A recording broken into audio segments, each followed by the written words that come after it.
আসসালামু আলাইকুম। সাথে আছি আমি সাদ্দাম হোসাইন। ভিডিওতে আলোচনা করব শিশু বিকাশের কমন ৫টি প্রশ্ন এবং তার সমাধান। অনেক মায়েরা রয়েছে বা অনেক যে গার্ডিয়ান রয়েছে শিশুর বিকাশের জন্য বেশ চিন্তিত থাকেন বা শিশু সঠিকভাবে কেন বেড়ে উঠছে না বা কেন বারবার অসুস্থ হয়ে পড়তেছেন এই প্রশ্নগুলো কিন্তু আহ, তাদের যে পিতামাতার বা গার্ডিয়ানদের মনে থাকে। এই ভিডিওতে এরকম ৫টি প্রশ্নের উত্তর আমি সমাধান দেব। প্রথম প্রশ্ন যেটি হলো যে আমার শিশু প্রায় অসুস্থতা হয়ে পড়ে, এটাকে রোধ করার জন্য আমি কি কিছুই করতে পারি না বা চেষ্টা করেন কিছু করতে পারেন না।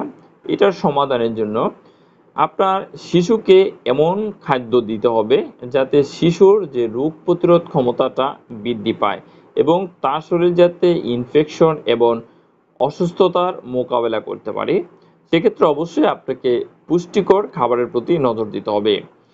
শিশুকে পুষ্টিকর খাবার দেওয়ার মাধ্যমে আপনি তার যে রোগ প্রতিরোধ ক্ষমতা বা রোগ প্রতিরোধ সক্ষমতাকে করে তুলতে পারবেন এবং তার যে অসুস্থতার প্রবণতা রয়েছে সেটাও কিন্তু কমে আসবে, অর্থাৎ তার অসুস্থতার প্রবণতাটা সাধারণত কি আর থাকবে না। তাহলে আপনার শিশুকে খাবারটার বিষয়ে অবশ্যই আপনাকে পুষ্টিকর খাবারটাকে চয়েস করতে হবে এবং সঠিকভাবে গড়ে খাবারটাকে রান্না করার, যেটা রান্না করে খেতে হয় সেটাকে রান্না করার চেষ্টা করতে হবে এবং খাবারের একটা বৈচিত্র্য বা আলাদা ধরন আনার চেষ্টা করতে হবে যাতে শিশু সেটাকে খুব সহজেই খায়।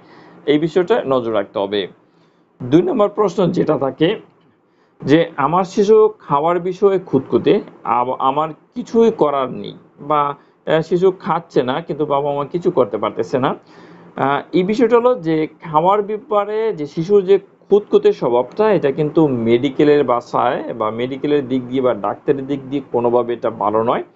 এই কারণে আপনার শিশুর পুষ্টির অভাব হতে পারে এবং পুষ্টির অভাবে কিন্তু শিশুর বেশ সমস্যা তৈরি হবে বা অসুস্থতা লেগেই থাকতে পারে এবং সঠিক যে গ্রোথ সেটা কিন্তু হবে না। ৬ বছর বয়স পর্যন্ত শিশুর ঠিকমতো খাদ্যাভ্যাসটাকে করানোটা খুবই গুরুত্বপূর্ণ একটি বিষয়। শিশুর বৃদ্ধিটা এই সময় খুবই জরুরি, অর্থাৎ ৬ বছর পর্যন্ত কিন্তু শিশুর বৃদ্ধিটা সঠিকভাবে কিন্তু হয়ে থাকে।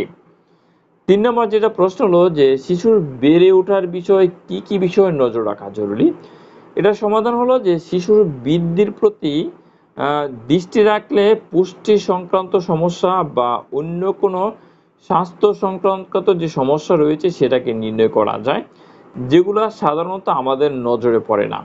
এমনকি শিশু অসুস্থতা না হলেও একইভাবে অনেক সমস্যাটা কিন্তু বোঝা যায়।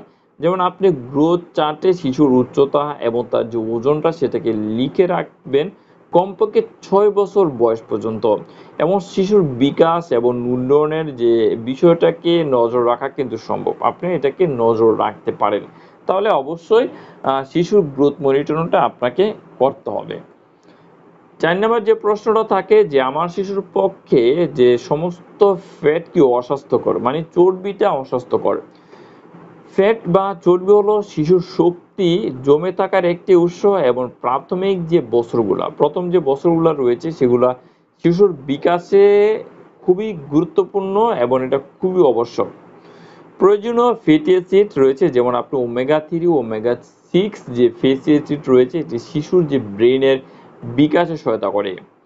অবশ্যই জাঙ্ক ফুড যদি আপনি খাবার ইত্যাদির মধ্য থেকে যে আর অতিরিক্ত ফ্যাট বা চর্বিটা আছে সেটা কিন্তু শিশুকে বাচ্চাকে স্থূলতা বা মোটা হওয়াটাকে বাড়িয়ে দিতে পারে। অবশ্যই এই কোল্ড ড্রিঙ্কস থেকে বা জাঙ্ক ফুড থেকে আমরা যে চর্বি রয়েছে সেটাকে নেব না। স্বাভাবিক খাবার যেটাতে ওমেগা 3 এবং ওমেগা 6 ফ্যাটি অ্যাসিড রয়েছে সেই খাবারটাকে আপনি চয়েস করতে পারেন। ৫ নম্বর প্রশ্ন যেটা হলো যে আমি বেঁটে তাই আমার সন্তানও কি বেঁটে হবে?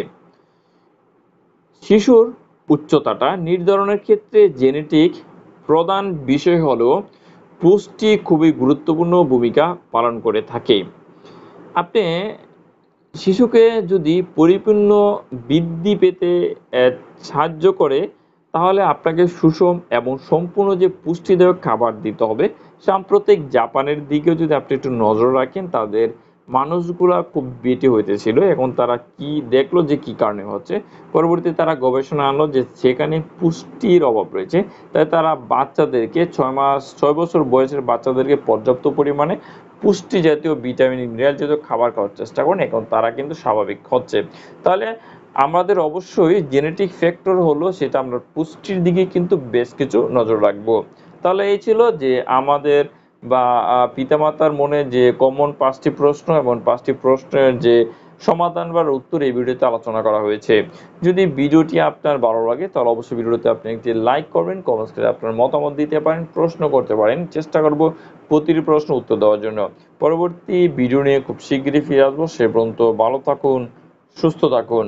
আল্লাহ হাফেজ।